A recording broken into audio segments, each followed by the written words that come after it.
Welcome, you hairy lunatics, to Werewolf, the podcast. Please go down to the description and follow some of the links. Join some of the groups. Join us on Twitter and all that kind of stuff. Share us and love us. And that sounds a bit weird. So, yeah, maybe just, yeah. Enjoy the story. Bye. Get this bloody thing off me, I said. I was watching blood drip from under my gauntlet to the wet tarmac of the road. I'm trying, boss, Ben said, looking at me, shaking his head as I sat on the back of the van's doorway. I didn't do an MVQ as a squire at Tech College, did I? He tried to alleviate the tense moment with humour, and I learnt my lesson. I'd been harsh, but Ben knew I was struggling a little.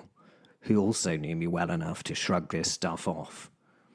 Hopefully after this, I won't hear my greatest fear and nemesis, Karen, the real monster of HR, although she does have a cracking backside. I laughed and remembered that was an example, with air quotes, of the language and attitude that got me to see her so often for work and not for pleasure, although she's still got a cracking backside. However, when told such after a particularly hard meeting, she never takes it as a compliment. Should I have put it another way, maybe? A pert posterior? A pleasant trouser peach, perhaps? Who knows? But it's led to many amusing, forced, continuing professional development courses, which I enjoy failing with alacrity.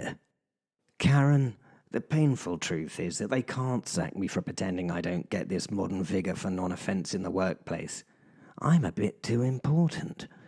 I know how to do the proper thing. Don't think me crass, but Karen would not have a job without me, and after her attitude towards me the first time we met, I would enjoy making her life a little tricky for the foreseeable future. I can be a bit vindictive sometimes when my buttons are pushed, or my sprouts have been twisted, figuratively speaking, of course. I'm sitting here covered in blood, thankfully most of it not my own. I've just killed lots of things. It's okay, I didn't offend them though. I mean, that would be... I'm sorry, I can't be bothered thinking about Karens anymore. How my mind wanders at these times. Killing things is just fine, but don't upset them, that's all. Marvellous. Back to my armour and my coster. I probably need to explain what that is, don't I? That's the bit of my armour that protects and articulates the elbow of my right arm, and it had been beaten to a point where it could no longer move. It did not articulate anymore. So, I suppose by definition, it was no longer a coster. It was dinted and pounded to the point where it no longer functioned. Fighting with an arm that didn't have the correct range of motion had been rather difficult. I was lucky I was so bloody good at this kind of combat, to be honest with you. At one point, the stiff arm had become a club, and I'd beaten an opponent to death with it. It had literally become a few kilos of steel, which I simply slammed against something's head as hard as I could, and you know what? That usually does the job. My armour had been beaten to the point of not functioning through the constant pummeling of the joints in a fight. An excellent way to shut down a plated knight, for your future information. Just beat the armoured joints until they're standing or lying in a solid steel coffin. Then you've got them. My favoured weapon combination on the field against knights was a war hammer and a poignard. The hammer was used to beat the armour until it stopped moving correctly. My poignard is a pointed steel rod used to find gaps in the armour and then drive into the knights' bodies inside. It looks like a large nail. The pommel is a large flat disc I can push my weight against or use the hammer to beat to get through visors and fixings. In fact, I've often used the old hammer and hammered the poignard into a downed opponent's head just like a great big nail. It's funny how these things come to mind at surreal moments. I rather like killing knights. It was so unexpected on the medieval battlefield as they were worth so much as hostages. If they yielded to me, however, they tended to die. My indentured infantry loved that about me, which meant they fought even harder. Kill my peasant scum, and I will murder your beloved lords. Think about that next time, you bastards. Sorry. Where was I? I had not been killed yet. Okay, I know. I might need to explain that for some of you. I am an immortal 13th century knight who's lived through a lot and for a long time. Other episodes explain all that, so please give them a listen. Episode 145, Oh What a Night, in particular. As I say, I hadn't been killed yet, which was nice, but my body was at the point where a fresh new buff version of it would have been rather handy. The problem with dying is that it's often linked to a rather painful time just before it happens. Funny that, but I tell you what, it's not so much bloody fun for me. Anyway, the new body that comes instantly back to me is typically extremely refreshing, and it would have been very useful at this point. Oh, just in case, in addition to the earlier information I gave you, you would die fighting a proper knight in their system of combat, so just don't even bother, because you just will, okay? I, for one, got my first suit of armor at the age of 8, and I'd been training in war and killing people from the age of 4, so you're utterly outgunned by even a mediocre like my old pal Lord Percy. Percy. You made it to heaven, did you not? You lucky bastard. Sorry, I'm rambling again at this juncture.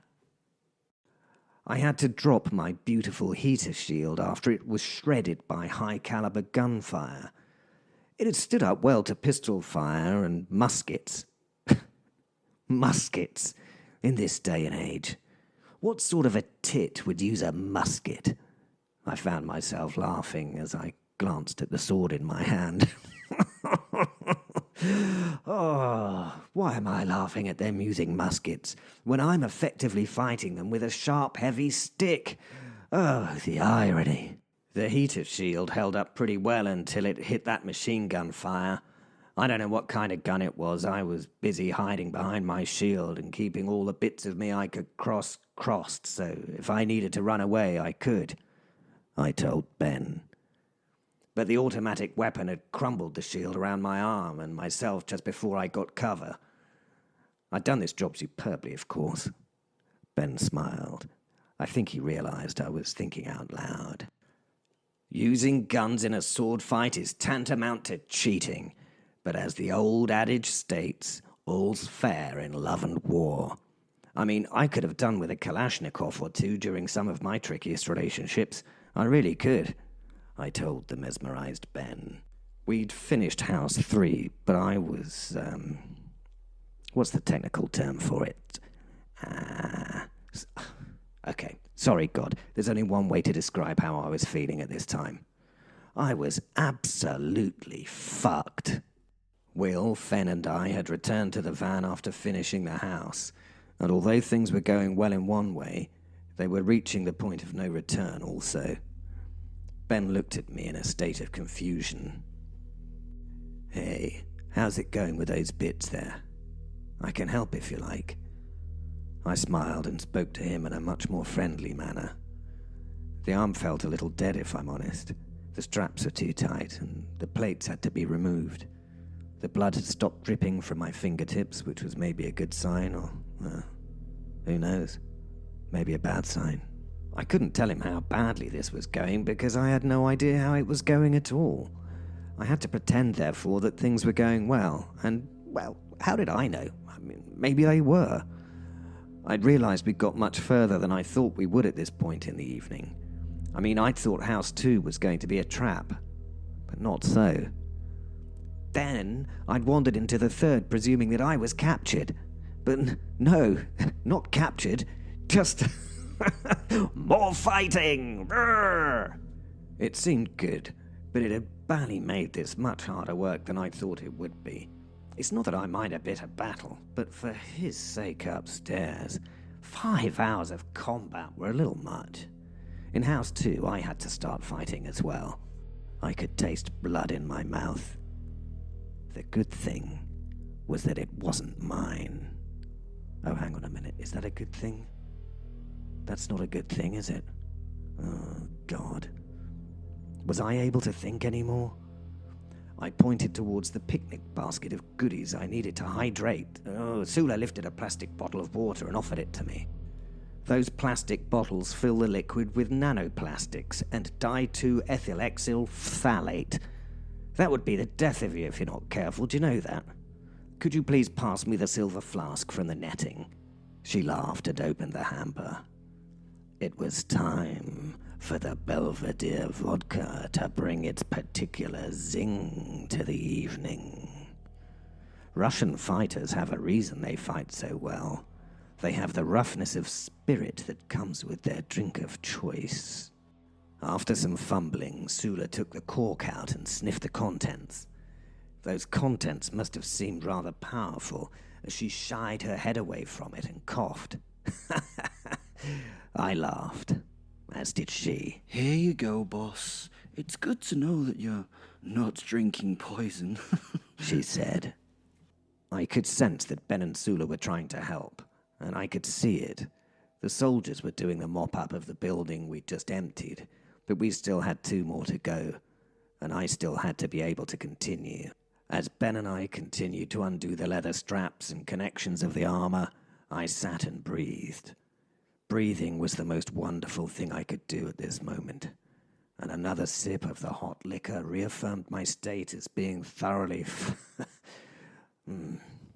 resoundingly rogered. Eventually the armor was pulled from my limb and thrown roughly on the floor. I yelled in pain, and after a few expletives of different vehement IC levels, it took a few moments to get myself together enough to look through blood-washed eyes at the sword, which had been perfect just a few short hours before. It was now battered and notched and would take some work to be somewhat what it was. As my own swordsmith, I hoped to get the opportunity to work on it. We'll see when this night is out. I may not get to work on anything ever again. You have to accept the odds sometimes. We were not favorites in this by any means. But by God, the British. We British, we love an underdog. I smirked. Under Wolf, in this case, I supposed. I held the sword at arm's length and looked along it. It was a little misaligned now. Well, Harry Warhammer was the next piece of kit that would have to come to hand. I turned and dropped the sword in the back of the van. Note to self, when fighting vampire nations, have multiple kits. One of a thing is not enough for that kind of thing, and it may have been this amateurish mistake that counted us out in the end. I will definitely have a number of swords and shields and sets of armor made for the future after I, if I survive this. I could make a good argument for getting a few more if I could only survive. Come on now, boss. Are you okay? Are you okay, boss? I could see Ben's concern. I was not okay. He was squatting before me now and was, he was very concerned. I'm having an utterly wonderful time, to be honest, I told him as I emptied the flask's contents down my throat, coughing as it caught my breath on its way out. This statement was utter nonsense, and the truth rolled into one, and we laughed. I've not been able to do this level of horrible stuff for a very long time, and to be honest, it's rather tiring. But I do feel alive for the first time in a few 100 years. Sula was staring at Will in the back of the van. He was sitting there, just rocking back and forth with his back to the doors. She looked at me and pointed at him. I shook my head. There was nothing that could be done. Fen, his guardian, stood before him, protecting him from the world. She couldn't see that, but Ben and I could. I turned to the comm unit on my neck. It wasn't there. Obviously, it was a victim of the combat. Ben, can you tell them we'll be at Building 4 in 23 minutes precisely, please? I told him. He smiled at me. Yes, boss, I could tell them any out of bollocks you fucking want. He laughed. Well, absolutely. But if I told them we're going to be there in about an hour, depending on traffic, it would make them think we're not taking this seriously enough, wouldn't it?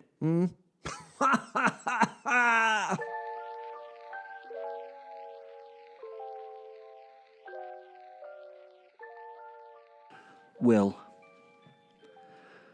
I sit in the back of the van now, and all I can hear is the death and the mayhem that I've just been part of. Fen stands behind me. He looks after me as I need a few moments just to get myself together. I kind of expected to catch up with the things I needed to catch up with by now. Where were Sally and the pups and my Malcolm? Where were the boss vamps? When were they gonna get into the fucking game? That's what it felt like now, a fucking game. The three of us were going through game levels. Each house had something a little more challenging as we entered it. They knew we were coming and what order the cabals were being attacked in. How did they know that? I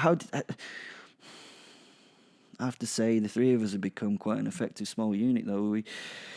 We knew how each other fought, and Simon had taken his magic fighting quality of not being in the enemy's way one step further by, well, now not being in the way of the enemy or me. He just seemed to know where we were or where the enemy was, and filled those gaps with sharp, well, pointy metal. At the last house, I'd been surrounded before I'd even got to the front door by, well, I don't know, there were a lot of small red-eyed creatures with knives. They were super strong vampire toddler children, and there must have been about 30 or 40 or 50 of them. They had little red eyes and overly toothy bloody smiles, and every time I seemed to make one a bloody smear, another two seemed to appear and find the space to stick their little sharp blades in me and bite the crap out of me. They had charged, which was weird.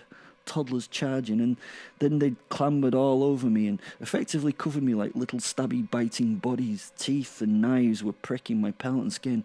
I was a dog covered in fleas, the fleas being too small to engage effectively. I was effectively fucked. Then from a distance I'd heard the charging war cry of the professor. The scrabbling, clinging things had paused for a moment to see what was happening, but seeming happy with the situation, got back to their simple task of killing me one tiny bite or bit at a time. Fen, out! I heard the professor yell, and before I could react, something red and flat like the front of a truck hit me, scattering the little vampires and myself across the lawn in all directions. The professor and his shield had just smashed into me. I rolled along the floor in my human form, which was, well, it was a bit unexpected, and I eventually made it to a plant bed full of holly bushes, which wasn't nice, and carefully looked up to where I'd originally been. The little creatures were trying to attack the wolf soul. They must have been able to see him because I suppose they're something magical, I'm not sure.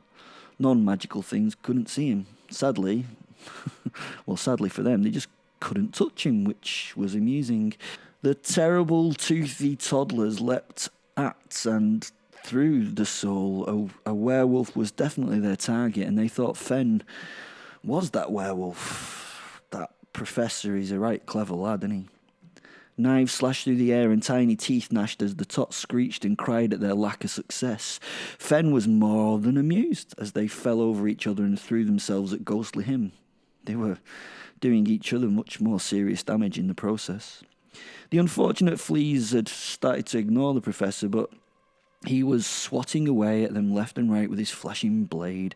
He was butchering the little things with abject pleasure at each kill. At least 20 had fallen to his sword, but they were still trying to kill the untouchable wolf soul, which, well, it was quite amusing. You have to admire their tenacity. I tried to get to my feet to join in, but the professor quickly motioned for me to stay down. I took the order well and sat to watch, taking a blade of grass to chew from the edge of the border. After a few more bloody swings, the professor finished the last of the little creatures, and then Fen sat down, and he sat down for a moment, laughing. Well, that was ridiculous. he told Fen as he picked up the separated head of one of the dead vampire kids. He looked at it closely, poking its nose with a finger, and then kind of eventually used it as a sick hand puppet. He turned it to the wolf soul and, with some, I must admit, expertise, performed a fine bit of ventriloquism. Where's my mother? I gotta gear, he made the head say in a childish voice. The two of them giggled and then laughed, which was something could tell quickly when the lawn at Simon's feet was torn apart by automatic gunfire. He went down on his face, swearing vociferously while covering his head and upper body with his shield. Fenn's head pinpointed the shooter, and then he ran at me, and then into me. We transformed into the werewolf and leapt up, crashing through the second-story window where the gunfire was coming from, and landed in the arms of two somewhat shocked vampires using the weapon. They then became a bloody pulp as I tore and shredded them with, well, vindictive glee. The Professor. I lay under my shield, waiting for it and me to be perforated. I could feel the impact in the lawn around me as dull thuds. The gunfire then suddenly stopped. I slowly moved the shield from my head and put it above my horizontal body like a raised umbrella. The shield faced the guns. I laid behind it and started rolling sideways, roly-poly style, with it hiding me. It was not the most dignified way to get out of the line of sight, but it worked. I eventually dropped into a flower bed and found some more begonias under my good Heidi rhododendron bushes. Vampires seem to like begonias. Maybe it's just a coincidence. Probably is. The window that had once been the site of my shooter suddenly vomited a lot of blood and snot interspersed with limbs. Will had got in then, and the attacker had been asked to leave. The liquefied bodies, or who knew, poured down from the front of the house like some strange waterfall for a few seconds. Gosh, that was a lot. A lot of, whatever it was. Then something else launched from the window, and a folded LA-27 machine gun landed in the garden. It was a British military issue. This raises a few more questions for the future investigation. This did mean I was safe now and could get on with my job instead of hiding in the bushes. I laughed at that. Ahem came from behind me. It was a very unexpected ahem, I must say. I mean, it was incredibly polite, as if the ahemmer was a little embarrassed at disturbing my day. But it needed my interest, so it ahemmed away. Sat in the soil, I slowly turned to greet whatever it was that had, ahemmed me. I turned to look into the eyes. No, wait a minute. That's not this thing's eye level. What is it? I initially stared into the belly of a giant. An average man's eyes were about belly level for this gigantic beast. My eyes continued their journey upwards and into the face of the thing that stood before me. Well, this made things a little more complicated. Why him? Why me? I felt like shouting for Will to come and help, but I'm not a coward. This would be cheating the odds. He was the Valkalavian. I instantly recognized him from my bestiary's drawings, which I must admit were very accurate looking at this thing. He was a bodyguard of the goddess and basically a killing-stroke-murder machine that killed-stroke-murdered to sacrifice souls to Samurat. The Sumerians did things properly when they built killy beasts. He was just a really massive, muscular bloke with a lion's head and lion's paws. I am Gidgio Voston Harundakind Fultonian Brusk. You would know me as the Valkan, the Bloodlord, or the Valakalavian. It boomed. Oh, good. This was one of those things that was so powerful it had to tell you how powerful it was before it hurt you with all its power. It still held its pose as I rose to my feet, brushing dirt and terror toddler from my torn trousers. I knew how to deal with these creatures. I'd met a couple of them before in the deep desert. Unlike most vamps, they're not only very dangerous, but they seem to have some idea of honor. I'd written a paper on the reasoning for this a while back that you may like to read. Huh? You don't? Oh. Well, thanks. I'm not hurt. Well, I made an argument that a creature with honor would be a better protector/bodyguard than one without honor. I knew that these creatures deeply loved Sammy, which was probably why they were so bloody good at protecting her. There were other postulations about them and her, and I won't get into that. I don't want to lose the Wensleydale I've just eaten. Where was I? With this falcon. I was not in deep poo. It was much worse than that. I was sat at the bottom of the Mariana Trench with poo filling it all the way up to the top. Why the hell do I create these mental images? They never make things better. Note to self. Must develop a more positive self-talk.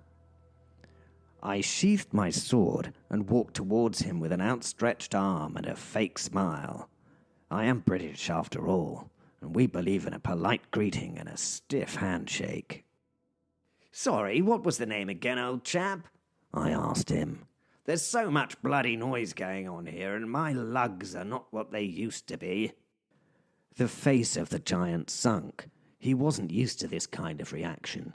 I should be quaking in fear and standing in puddles of my own urine or worse at this point, should I not? I knew that these particular entities were not too bright. I mean, his job was really to hit things with his giant club over the head really hard when told to do so he didn't really need to have a deep and inquiring mind.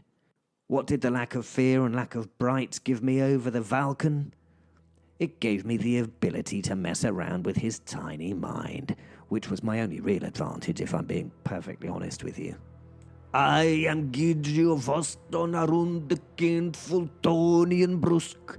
You would know me as the Balkan Bloodlord or the Valkalavian, he repeated, taking on a prideful, practiced pose once more. He waited for me to quail and fall in fear.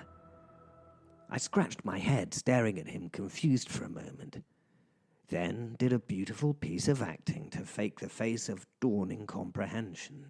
Oh, yes, I know you. I then looked confused again. No, that was Jiglion Voston. Is he your brother? I think he's a bit taller than you, no?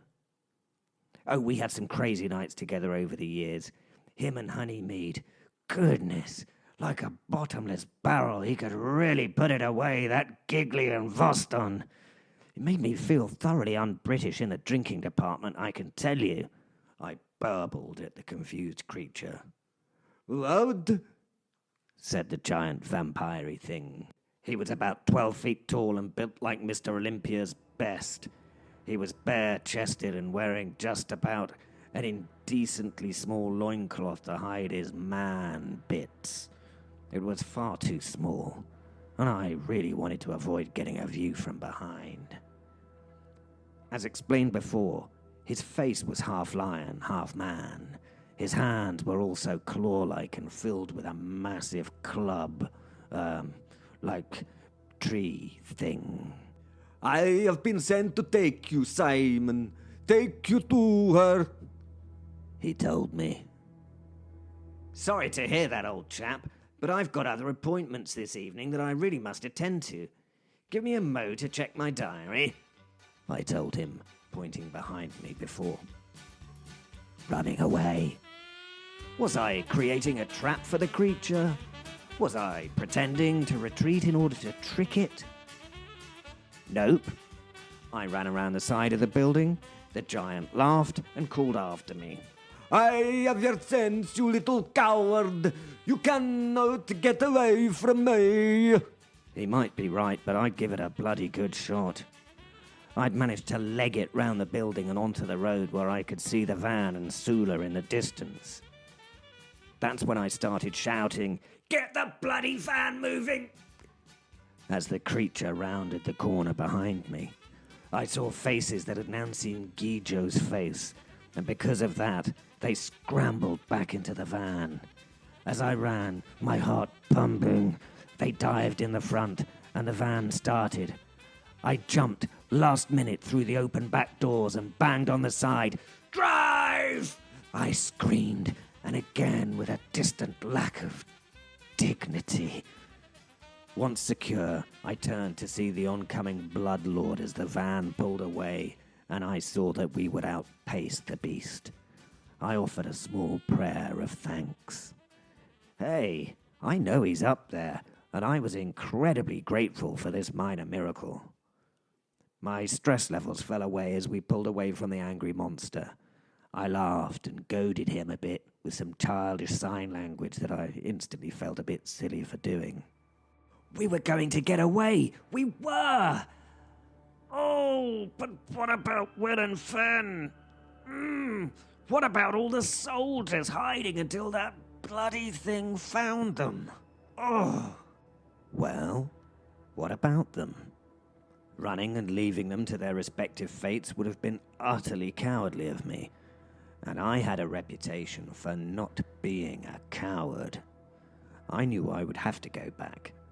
A pothole caused something to roll under my foot, and I almost fell.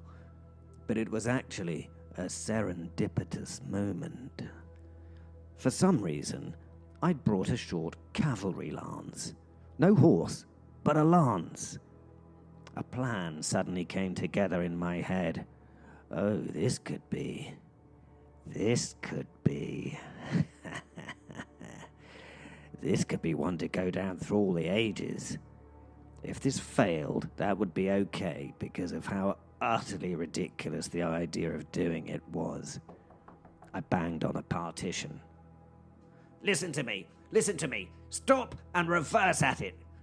As fast as you can, I told the now silent people in the front of the cab. The brakes were applied as the G-force pressed me into the van wall. I mentally prepared, and a smile flashed across my face as I picked up the lance and made my way towards the open back doors with it locked under my arm. I took some kind of stance to support myself, locking a foot somehow into the flooring. Whatever the result of this plan, I was guaranteed one thing. It was going to bloody hurt. I banged again on the metal, and the van accelerated backwards towards the giant. Oh, the joy! It grew in my soul as the speed increased. Come on! I couldn't see the monster's face at this juncture, but I could see that it had stopped and started to prepare to swing its club. It was going to try and hold its ground against the van's momentum and swipe it from the road, and to be honest, knowing what these creatures are capable of, he probably could do it quite easily. What would Will say if he was presented with this problem? Fuck it. Yes, that's it. What the giant hopefully couldn't deal with was that just before he did the swiping thing, he would have over 10 feet of medieval badass lance pierce his unarmored chest. That's what I was banking on. I laughed out loud. This was an utterly ridiculous way to die. It was probably in the top 3 of my stupidest ways of killing myself, and I've done some pretty stupid things in my time. We accelerated. He tensed more and hunkered down to hold his ground. We accelerated more again. When it felt right, I banged on the van a last time and the brakes slammed on. The van almost stopped instantly, but I did not. I exited the rear of the van, still accelerating with a lance point leading my way to the creature's breast and hopefully its black, soulless heart. The sound of my war cry must have been inspirational as I flew. Oh, shit! The swipe of the club missed by millimeters, and that had been his only chance. The tip of the lance pierced his ribcage and slid deeper and deeper, parting the flesh, which acted only to slow down my forward momentum. Eventually, I stopped as the vambrace gently touched his skin. The falcon stood with me hanging from the weapon and looked down at me. Its face seemed somewhat disappointed. My smile fell from my face, as it seemed that sticking this massive thing through him it hadn't done as much as I'd been hoping, actually. My grip was slipping with the blood that was pumping out of his chest, and I flailed madly before falling to the floor and rolling as the van hit the vampire, throwing it and him to one side. I hadn't noticed that Ben and Sula had turned around and used the time I'd hung from the lance to get up to ramming speed and hit the monster. Good thinking, you two. The vehicle was on its side, wheels spinning.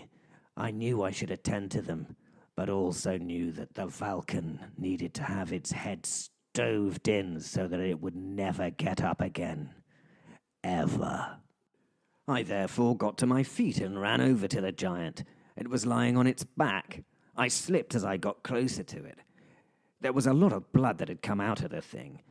The blood was all black and oil-like. Thankfully, the lance had nailed it to the floor through its chest, and it was pinned there like a giant scary butterfly. It was still alive and desperately trying to get the weapon out of its chest. The fact that it had lion's paws, combined with all that icky, yucky, gicky, oily blood, meant that it couldn't grasp the weapon to remove it. I didn't have much time, though. I feverishly looked around for something I could use to remove or squish its head. My belt still had my warhammer in it. I took it out and hefted it whilst looking at the thing's head. It would do the job all right, but it would take about a bloody hour of pounding at that skull with a tool of this size to break it. It just wasn't, enough. I needed bigger and heavier. Someone's dream garden was now a nightmare garden where the Bloodlord partially lay. He didn't fit in with the decorative theme of painted cement gnomes, which were now a bit higgledy-piggledy spread around the garden, as we British folk say. The giant roared and tried to sit up. The bastard almost did it before it fell back to the ground to build the strength up and give it another go. What was I going to do?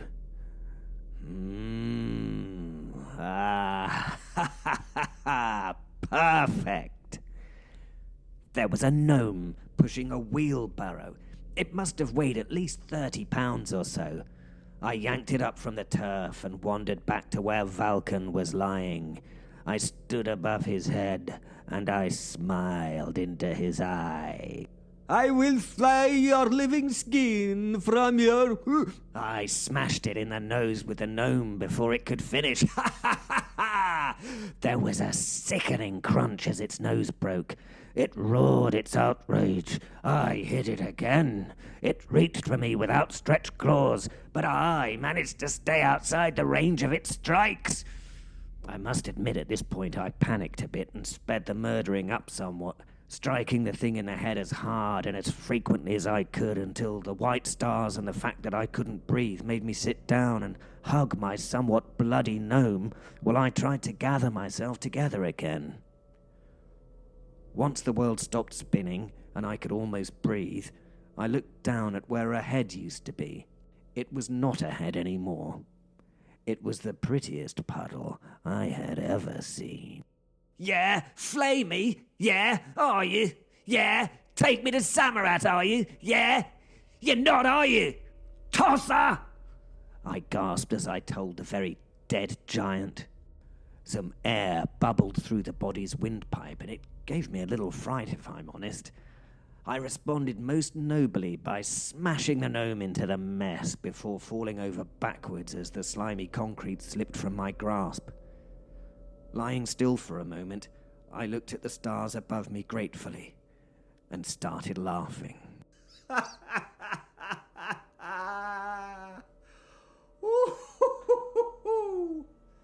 Bloody hell. Ben and Sula had extricated themselves from the poor vehicle that was now lying on its side, wheels spinning aimlessly. They were a bit banged up. Sula had a little limp, and Ben's face was cut. They wandered up to me. "You guys okay?" I asked from my prone position. I genuinely didn't have the energy to sit up. "Hopefully nothing permanent," said Sula. "I'm all fine, boss," said Ben. "What now?" "Well," I said, trying to sit up. "Could you help me find my sword and shield, please? The job isn't finished yet. However, I do need 5 minutes before I go back there. Between you and me, I've yet to even get through the bloody doors," I told him. "Sula, now I must get this quote correct, as it's often misquoted. You're going to need a bigger van. Or at least a new one." I laughed as I sat up and dragged myself to my feet to finish House 3. I have a feeling House 4 is going to be joyous. That's the end of the episode. Thanks for listening. This is Werewolf the podcast, available in all good places that podcasts are available from. Share with your friends and stuff and get us out there. It's a good thing to do. There's loads of links down in the description to loads of stuff, like, for example, Greg's books. He's the man who plays the professor. And they're very good, so go read them. Go and follow us on Spotify, please, because it really helps out the algorithm, and more mad people can find this who are affected by the moon. Love you all, you lunatics, and may your week be a one of special...